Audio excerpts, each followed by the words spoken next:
This question goes back about 2 weeks ago, exactly 2 weeks ago. We had the beautiful Sheva Brachas for Ari and Yuval. So always when I come back from the Torah spot, my wife always wants to hear what Rabbi Min said.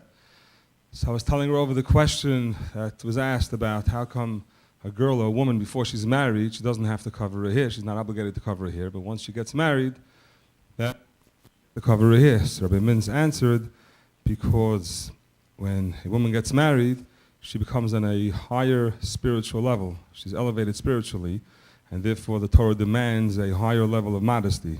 And that's why she has to cover her hair. So my wife asked me, so what about the man? He also got married. He also found his soulmate and became more complete. So what does he have to do differently to, what he should also have more of an obligation? So we had a conversation back and forth. That went on for a little while. So I told my wife I'm going to ask Rabbi Mintz, and she's eagerly awaiting Rabbi Mintz's response. Why so eager? Why?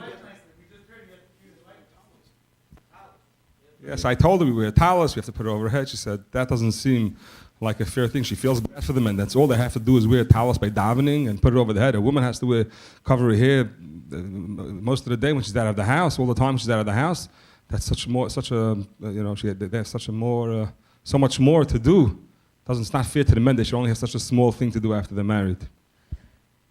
I think you should take out your ksuva, ask your wife if you have the ksuva, and there, the whole ksuva, the marriage contract. Marriage contract says all of the obligations a man has to his wife. When he gets married, he's full of obligations. He has to take care of her financially, respect her, and give her what she needs, and full of obligations, much more than the wife covering her hair. So I mean, it's certainly a great obligation he takes upon himself to take care of his wife and his family.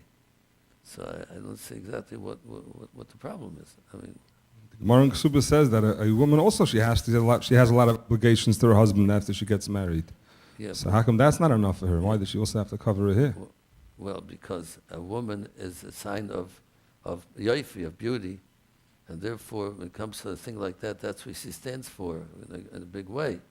Therefore, she has more of a obligation of modesty than a man doesn't have. Doesn't stand for beauty like a woman. So her obligation comes through her, essence of a woman stands for beauty, which really stands for the beauty of Jewish people to God. We're supposed to learn from a woman. Just like she has that greatness of beauty to her husband, we have to have that beauty to God in the way we act towards God. So a woman is a great teacher to us. But that is what she stands for in a great way. Therefore, she has to elevate her special thing that God created a woman with, and then a higher standard of modesty. Who can I call?